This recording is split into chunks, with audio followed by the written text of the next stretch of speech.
Bonjour à tous, bienvenue sur Parlons Réal pour ce premier numéro, cette première petite analyse de match.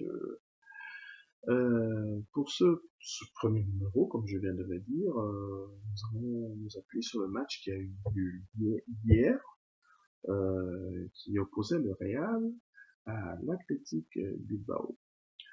Sur cette vidéo, nous allons en fait revenir un petit peu sur le contenu du match, voir un petit peu comment l'équipe a évolué sur les événements, sur les, les, les, les, les- les aspects positifs et bien sûr négatifs, car il y en a eu, et discuter, analyser un petit peu dans sa globalité et revenir aussi sur certains cas individuels qui ont rassuré et d'autres qui ont réellement inquiété. Donc, nous allons commencer cette vidéo en parlant du contenu du match.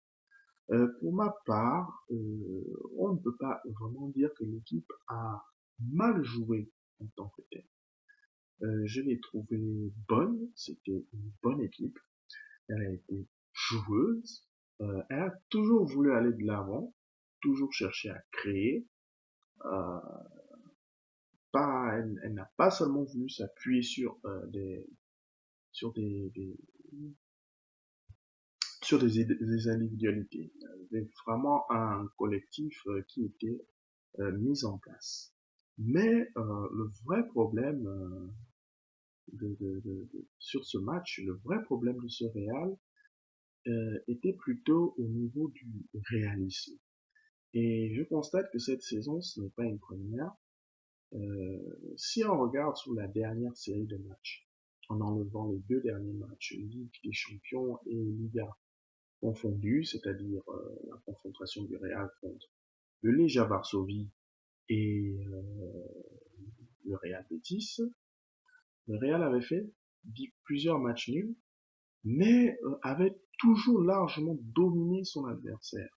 Avait eu un nombre incalculable d'occasions, avait vraiment raté de manière incompréhensible des occasions qui, pour des joueurs de leur niveau, étaient toutes faites.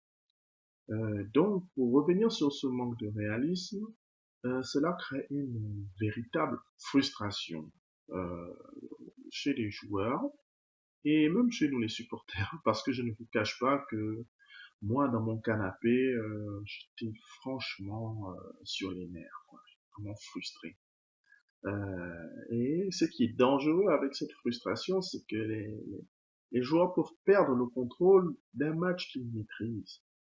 Euh, Parce que quand vous dominez dans le jeu et que vous avez un avantage mince et que vous cherchez à prendre l'avantage, plus le temps passe et plus l'adversaire peut de son côté prendre confiance et vous douter, même de manière inconsciente. Et c'est un petit peu ce à quoi on a assisté hier, mais heureusement, l'une des qualités de ce Real de Zidane, euh, c'est notamment cette capacité mentale qu'elle a à se dépasser. Cette équipe sait vraiment se dépasser. D'ailleurs, je le disais en parlant avec un ami il n'y a pas si longtemps, si le Real a gagné la Ligue des Champions, la Undécima, c'est vraiment en grande partie dû à cette très très grande force mentale qu'elle a acquise depuis l'arrivée de Zidane.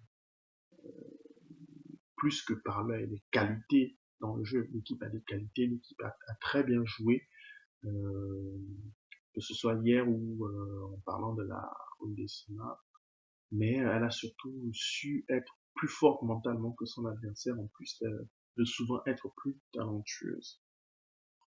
Donc voilà, hier l'équipe a été joueuse. J'ai vu du beau jeu, il y avait du beau jeu, il y avait des joueurs qui en demandaient, Mais je pense qu'on devrait vraiment faire attention à ce manque de réalisme qui, lors de grosses échéances à venir, pourrait nous coûter cher. Cela va aussi un petit peu de pair avec les errements défensifs que connaît cette équipe. Alors, hier, étrangement, j'ai été satisfait, jusqu'à un certain moment, bien sûr. J'ai été satisfait de la défense de Real. Tous les défenseurs et les gardiens même ont été bons. Ils ont été vraiment bons. Keylor Navas n'a pas eu tant d'arrêts que ça à faire, mais il a su vraiment empêcher réagir au bon moment, notamment sur cette action face à Iñaki Williams. Où vraiment il a été bon, ou bien cette frappe croisée en début de match, je sais plus trop qui a frappé, mais vraiment il a su bien réagir. Pépé a été, ça va, il a fait le boulot. Raphaël Varane a été très bon, jusqu'à ces bourdes enchaînées qui ont failli nous coûter très très cher. C'est un peu dommage parce que, voilà, on va dire, si sur le match on aurait pu lui donner 8 sur 10, ben voilà, au final, il peut se retrouver avec 6 voire 5, quoi. C'est vraiment dommage. Marcelo a eu un rendement offensif impeccable, comme d'habitude. Hein. Ce mec, pour moi, je ne dis pas parce que je suis fan du Real Madrid, mais c'est sûrement l'un des meilleurs latérales. Sûrement le meilleur latéral gauche du moment, quoi. Ou l'un des meilleurs. Ça ne fait aucun doute là-dessus. Défensivement, il a fait le travail. Il a fait ce qu'il fallait. Il n'a pas toujours été forcément dans le coup, mais voilà. Carvajal aussi, très bon. Vraiment, sa régularité est impressionnante. Très impressionnante. Il fait vraiment la fierté du Real de Madrid, donc d'autant plus que c'est un enfant de la maison. Mais pour revenir sur ces errements défensifs, je trouve que c'est dû vraiment à de grosses fautes de concentration. Là, vraiment, je regarde Varane du coin de l'œil. De grosses fautes de concentration. Et voilà, à ce niveau, c'est impardonnable. Heureusement que l'Athletic Bilbao n'a pas eu des réactions, n'a pas su nous crucifier, parce que quand on regarde bien, le but qu'ils marquent, en fait, ils ont été opportunistes. On a vraiment fait n'importe quoi sur ce but, des fautes de concentration, de placement, de réaction. Le ballon, en fait, est venu trouver le joueur dans son pied, il n'a eu qu'à le pousser. Je trouve que c'est quand même inquiétant, c'est assez alarmant, il faut le dire, mais euh, il faut, c'est alarmant, c'est inquiétant, et il faut vraiment essayer c'est quelque chose qu'il faut pour l'avenir, pour les grosses échéances qui vont arriver, voilà, il y aura l'Atlético, le Classico qui n'est plus si loin que ça, pour les grosses échéances à venir, ce genre d'erreur pourrait nous coûter très très très cher. Il faut vraiment que l'équipe arrive à garder sa concentration, à maintenir vraiment tout le long du match, parce que voilà quoi. Oui, hier c'était Varane, mais on sait très bien que, par exemple, Sergio Ramos, voilà, il fait une saison mitigée, depuis même la saison dernière, voilà. Il fait des bons matchs, mais après il fait une erreur, ou il fait un penalty. Il faut vraiment d'un point de vue défensif, la, la, la capacité de notre équipe reste optimale. Bon, pour ma part, voilà, ce sont les deux gros points négatifs collectivement que j'aurais à noter. J'ai trouvé qu'offensivement, on pouvait finir mieux que ça. On pouvait mettre vraiment beaucoup de buts, pouvoir mettre au moins 5 au moins. J'ai trouvé que défensivement, on a été bon, on s'est bien placé, on a fait ce qu'il fallait, mais euh, quelques erreurs de concentration et, euh, et voilà quoi, ça nous a compliqué la tâche et ça a failli nous coûter cher. Bon, maintenant, d'un point de vue collectif, j'ai été vraiment satisfait. Comme je le disais tout à l'heure, c'est vraiment cet aspect mental. Mentalement, je trouve le Real Madrid c'est vraiment fait fort.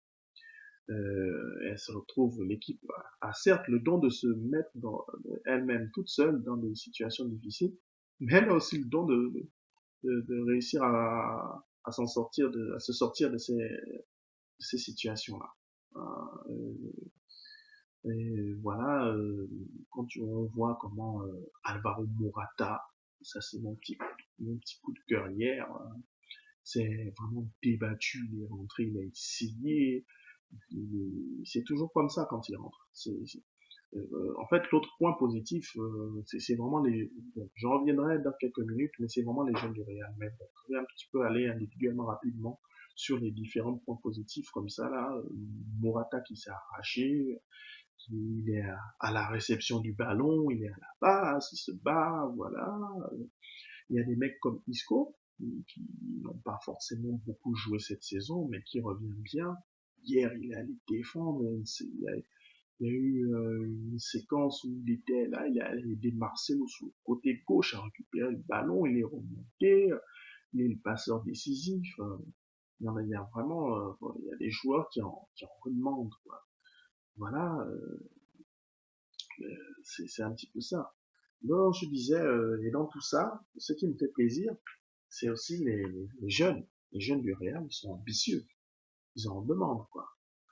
Quand on regarde quelqu'un comme Lucas Vasquez, excusez-moi, Lucas Vasquez, il est presque toujours décisif, ce petit gars entre. Mais vraiment, il est incroyable. Il sait compliquer la tâche de l'adversaire. Et il n'est pas forcément buteur, mais voilà. Il est très souvent quand il rentre à l'origine des déclenchements, des décantements de situation. C'est vraiment, voilà quoi. Il y a aussi Asensio qui joue souvent, qui est bon. Bon, il a un petit peu de retard sur ses deux coéquipiers, mais voilà, c'est très important que ces trois jeunes, soient aussi ambitieux, en redemande autant parce que voilà, nos cadres aujourd'hui, on a voilà, Luka Modric, Cristiano Ronaldo, Pepe. Ok, ils sont au sommet, ils sont parmi les meilleurs, mais dans 5 ans, dans 3 ans, dans 4 ans, est-ce qu'ils seront encore au Real? Est-ce qu'ils auront encore le niveau actuel?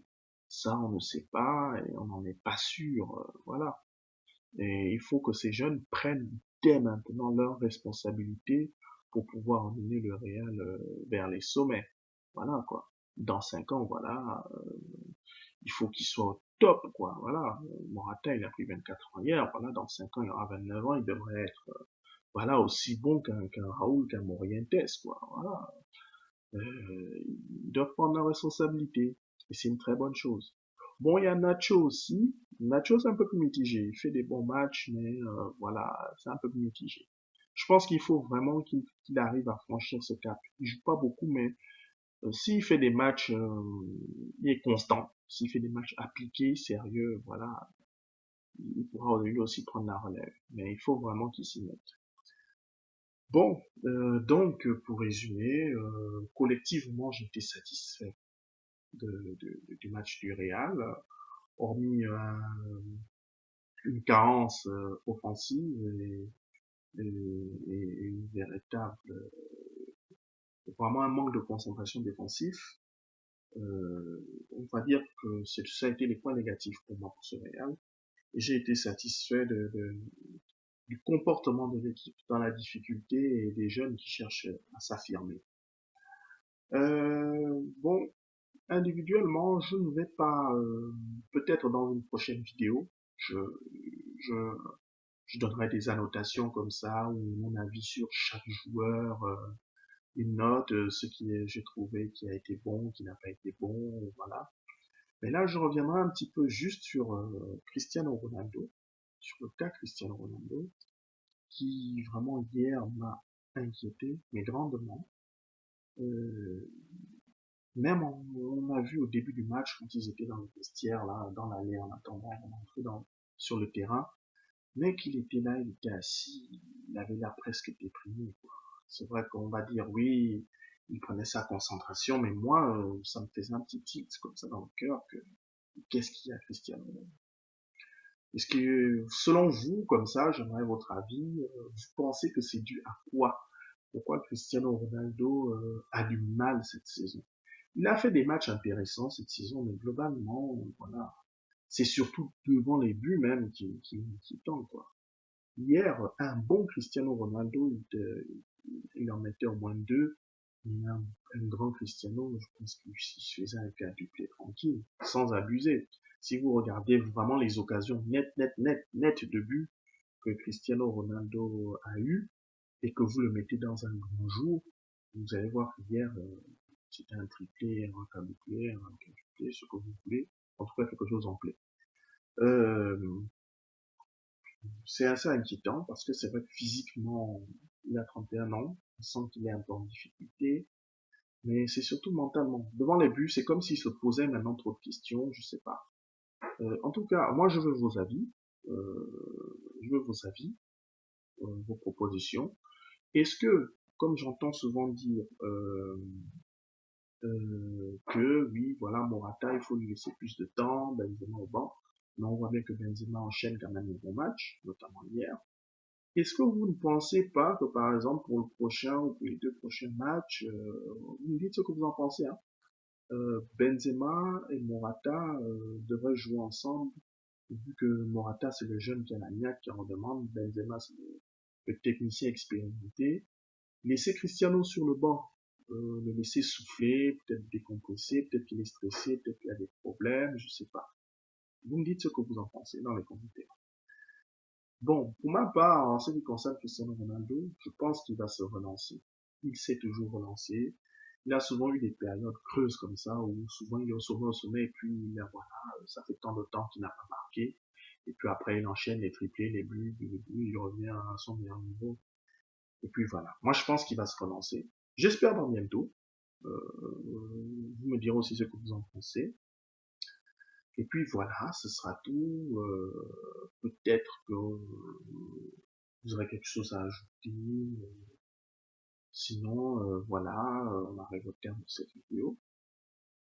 Je sais qu'elle est remplie d'un nombre incalculable d'imperfections. Si vous avez des idées à me donner, des propositions à faire, elles sont les bienvenues. Moi, ce que je veux, c'est partager mon avis, mon amour du Real Madrid au monde, avec tous les autres fans du monde du Real. Voilà.